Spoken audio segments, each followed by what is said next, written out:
Hi, my name's Max, and I'm an options addict.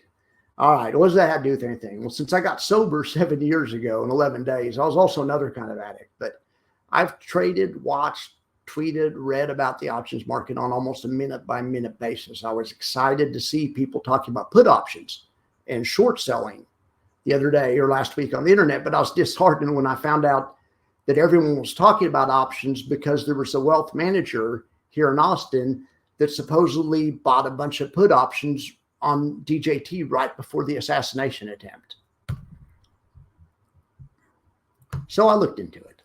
And actually, it was 12,000 put options. So a put option is worth 100 short shares. So in theory, this trade would have been worth would have been worth 12 million short shares of DJT stock. So first off, I want to say how shocking everything last Saturday was for me. A terribly disheartening time to be an American. A really scary day. The good news about this particular rumor about the put options is that it was quickly debunked. All right.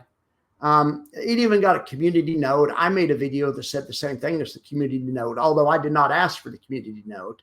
I don't even know how to ask for the community note. I should have, I guess. I don't want to just dunk on these guys because they don't understand options. I want to help people understand how options are actually used in fraud and insider trading. It's a serious thing. And also, let's talk about how we can know these types of internet rumors are bullshit and things we can look at on the internet to check stuff out, right? Okay, so the tool on Don't Read is it was a put option and it was worth 12 million shares of short stock if it had been exercised. It was never exercised. All right, so the internet got that part correct. Well, it was never exercised. Also, the trade never happened, but we'll get into that in a second. But the internet got that part correct. This would have been a crazy trade worth, third of $1 billion, which is gigantic. So a trade did take place for 12 options. So that did equal 1,200 short shares of stock if the puts were exercised. So people do use options for fraud and insider trading. They're fraudsters' favorite tool is options. Options offer a ton of leverage. One of the only reasons they're less appealing than stock is because options expire. They have a time limit, but that's no problem for someone planning to do something bad because you know the dates that it's going to occur. So you buy the options to happen during that date. So it's plausible that something like this could have happened for sure. All right. So, whenever there's an option contract, if I call up to buy or get on my phone, no one calls anymore to do anything. If I get on my phone to buy options, it goes to the market maker and he writes a contract between him and me. Okay. And there's a public record of it that every option contract has a counterparty and a clearinghouse. If you trade a stocks, you're familiar with time and sells and level 2 quotes where you can see every trade and the time it took place in real time. Well, that's level 2. In options, you have that. Plus you have services that monitor option flow, which is people buying and selling options in unusual amounts. They monitor it all day long. It's unusual option activity. There's paid services, free services. I like Seeking Alpha, but Unusual Wells is good as well. All right, if this would have been a real trade, it would have shown up on all these services. So let's check the receipts.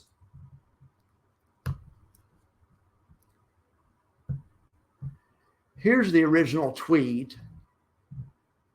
And of course, it pretty fast got a community note. The original tweet got like 3,400 responses and 30,000 retweets, but then the tweets correcting it got like several hundred. That's the way it works. Okay, well, that was the original tweet. So what I did first to know it was BS is I went to Unusual Wells. Go to Unusual Wells, type in DJT, and then of the choices, one says options chain, one says open interest. Open interest is how many option contracts are open. Remember I said that there's a counterparty, a buyer and a counterparty, and a public record. Well, here's the public record. Okay, so remember this was for, what was it for? Supposedly 12,000 puts, right? Okay, Well, here's the open interest at different strikes. Like at the 51 strike right now, there's 11,521 put options open, and there's 42,181 call options open. If you actually look at the activity, most people are loading up on calls on this stock. If there's anything unusual about it, you'd say people are unusually bullish. But the open interest would have shown up on this chart. And now this is the open interest per expiration. So I don't know when these, well, actually they expired back in June, I do know. So it's not up here anymore. But in real time, somebody would have noticed this, and influencers would have been tweeting about it, and people would have been trading on it. Here's something else. Here's a way to look at unusual activity. The highest open interest increase by percentage, right? So look at this contract right here. The 62.5 call for November 15th, 117 days away. It only had 29 open interests. There was only 29 contracts out there on Thursday. At the end of the day on Friday, it had 294, or I'm sorry, it had 302. So people were loading up on this one last Friday, 62.5 call. People, you can see there's one put that people are buying, but the rest of them are calls. People are buying calls in this. So what else can we check? Because people were also simultaneously saying that somebody was shorting this stock in advance also, which was also not true. So what do you know? Unusual Wells, they have a section called shorts. No, we can check that out too. Okay. Whenever you short a stock, a broker has to loan you the stock. Okay. So you can look at the amount of shares available to borrow on any given day. So you can't short more than is out there available to borrow. And the number they were using was 120 million shares short because of the put option contract that never got exercised. The whole thing was BS. But even if it were true, 120 million shares short, well, let's see if that many shares has ever been available to short. Now, I look through here, and the most that is short shares available, the most it said, that many shares have never even been available. That's another something that does away with it. Here's the other final nail in the coffin. This right here measures the short interest as a percentage of the total float. So this line right here that my cursor's on, short interest was actually going up in May and June coming into the debate. Then after the debate, what happens? Short interest starts crashing. So what does that mean? People are covering their shorts. In the weeks leading up to the shooting, short interest was actually lower than it had been in several months. Right down here's it's lower than it's been back since May. So that was actually untrue also, that anyone was doing any kind of shorting in advance of this. People were covering shorts. So those are the receipts. If you don't have unusual wells or whatever, you can also go to NASDAQ.com and you type in, watch this. I'll just show you how to do it. DJT short. Type in DJT short interest. The first hit is NASDAQ, and this shows you all the same stuff that Unusual Wells does. It goes by day and shows you exactly what happened. So was this really a clerical error? Maybe. Now, I'm not saying that it wasn't. Are these money managers bad guys? I don't know. What I do know, and what the world knows now, is that 1,000 option contracts did not trade. 12 option contracts traded. So now on to the short story. We already talked about that a little bit. People were showing pictures of the big blow up right after the Monday after the assassination. And they were showing that picture and they were saying, look at all these people loading shorts before. And it was the right picture, but the dates didn't match the caption. It happens all the time. Okay. The other big problem with the original filing is it was from June. The end of June. So the options that wouldn't have even been around still.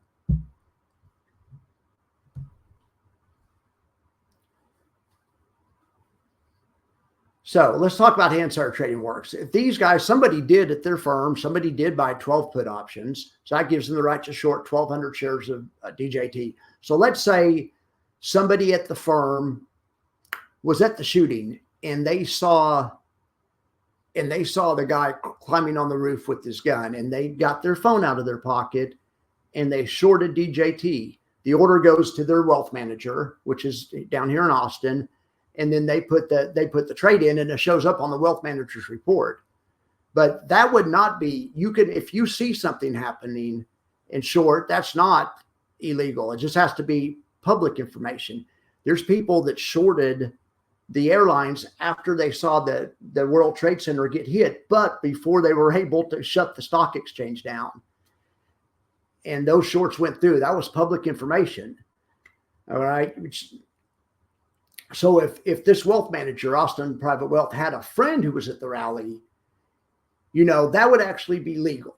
But if these wealth managers were friends with the shooter and he told them last week, hey, what I'm going to do, that would have been illegal. That's a no-no. Like I say, during 9/11, there were credible reports of insider trading and very sophisticated insider trading, unlike this. This is not a way a pro would have done it. A pro would have never shorted DJT for a variety of reasons, not the least of which, like I've been talking about, is everyone's going to notice it. You won't get away with it. So a pro would buy a straddle on the SPX or maybe VIX calls. If they were doing something like this, because you can't always bet on the market to go down in a time of crisis. There's times in times of crisis where the United States stock market goes up. The rest of the world invest in our stock market kind of as a flight to safety. So even though it would be bad if we had a presidential assassination, it might make the stock go up that next day. It might make the SPX go down. It's really kind of unpredictable. What you could count on, though, is that volatility would expand. When you buy a straddle or when you buy calls on the VIX, that's a bet on positive volatility. That's the way a pro would have done it. Also, the SPX option pit has so much volatility, would have been a lot easier to get away with. You could have done it for a lot more money and made a lot more money with less of a, with making less of a scene, let's just say. All right. So my rule of thumb for the internet news is usually the opposite's true. Like I showed you in the short situation in the weeks leading up to shooting situation, short interest was coming down.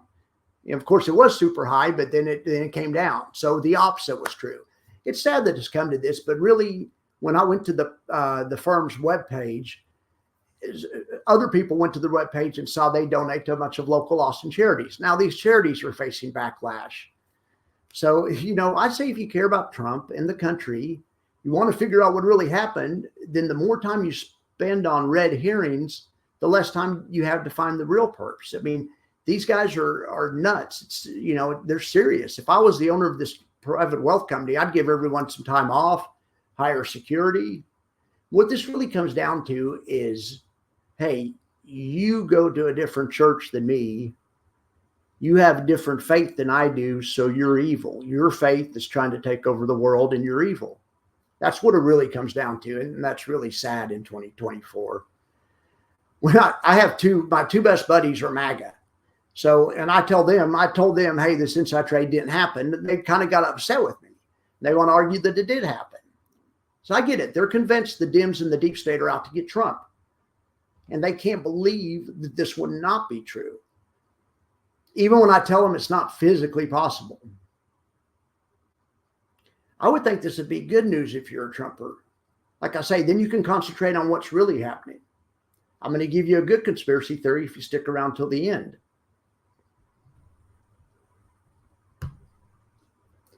Like I say, I'm not trying to be a wet blanket. I love good conspiracy theories when there's facts behind it.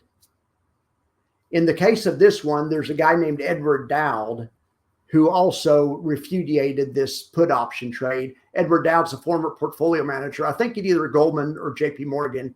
He knows what he's talking about, but also he's a notable COVID critic, and he's been very critical. He's a data analyst. He's analyzed the government's data that they've given us on COVID, come up with a bunch of stuff that didn't add up. So he's not afraid to call people out. And Edward Dowd was saying this wasn't, it didn't happen. Couldn't have happened the way they said. And he got like 100 retweets. Original story gets 34,000. Anyway, On the 9/11 insider trading, Google that sometime if you want to see real actual insider trading. That there's plenty of academic papers written on that, and that was sophisticated insider trading too. There's somebody there that knew exactly what was going to happen.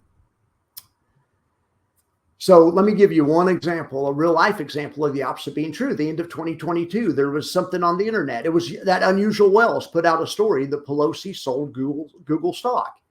So that was true. That was true. You can check it out. It's fact. But the implication was wrong. The implication was that they did it because Nancy has some non-public information on Google, and Google's stock price was going to go down and they were bailing out, right? So the implication was obviously false. The facts were true.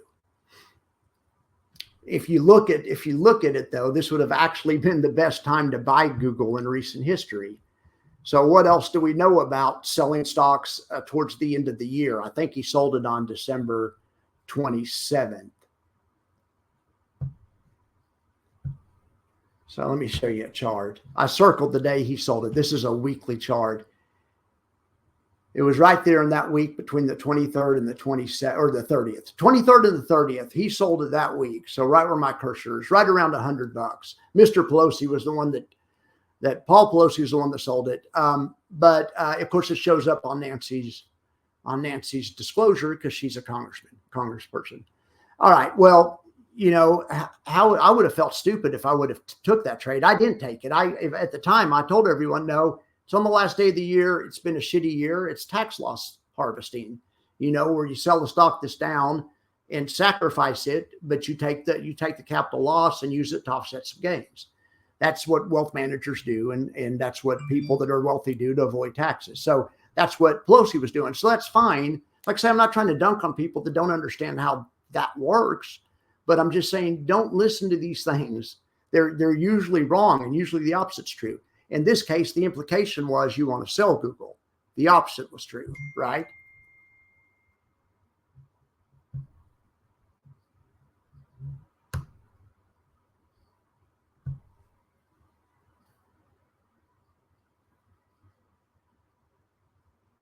Another time this happened was during COVID. Right before COVID, there's a rumor that Jeff Bezos knew about it and was bailing out of Amazon. And it was true. He did have some insider sales for Amazon. But was it true he was doing that because it was a good time to dump Amazon? It was actually the best time to buy Amazon. You know, 2020 was the best thing to ever happen to Amazon. 6 months ago, my MAGA buddies told me that they heard Bill Gates was dumping his stock. Of course, Bill Gates gets a lot of hate from the right. So you always hear about stuff that he supposedly did or something maybe George Soros supposedly did. However, when I check these things out, they're usually BS. In this case, when I checked it out, it was true. Gates was selling stock. But was it true that he's selling stock to dump it because the market's going to crash? I don't know. It's gone straight up in the past 6 months. It may still crash. But in any event, I mean, I certainly wouldn't act on that kind of stuff. How many times have you heard that Michael Burry, he's the guy from The Big Short, how many times have you heard that he's shorting stock and he's out? Well, lots of these rumors are true. He did short a couple of times and he got it wrong. That's another thing to consider. Even if it is a pro that's doing the shorting, the pros don't always get it right. The pros are at best maybe 60-40. So all this stuff is fun to listen to. I listen to everything, but it's just considered entertainment, not information, would be my advice. So what do we do about it? All right. If Elon was so smart, and I believe he is, but why can't he make a business model that rewards influencers for accuracy rather than how crazy the story is? The pay-per-click economy is going to be the end of us. It rewards crazy and punishes truth seekers. When I made my video True Yield, I don't know if you guys have watched that, but it's a video where I figured out how much these funds were actually paying if you factored out the stock price moving up and down. And factored out all the other factors that could be factored out, then how much you're left with. And it was around 8% on triple QI. And I think that's great. I think that's super.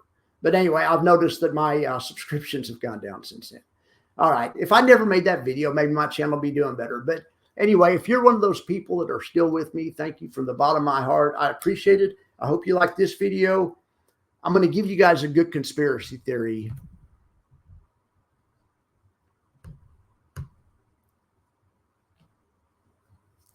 go check out Tony Segura on X. All right.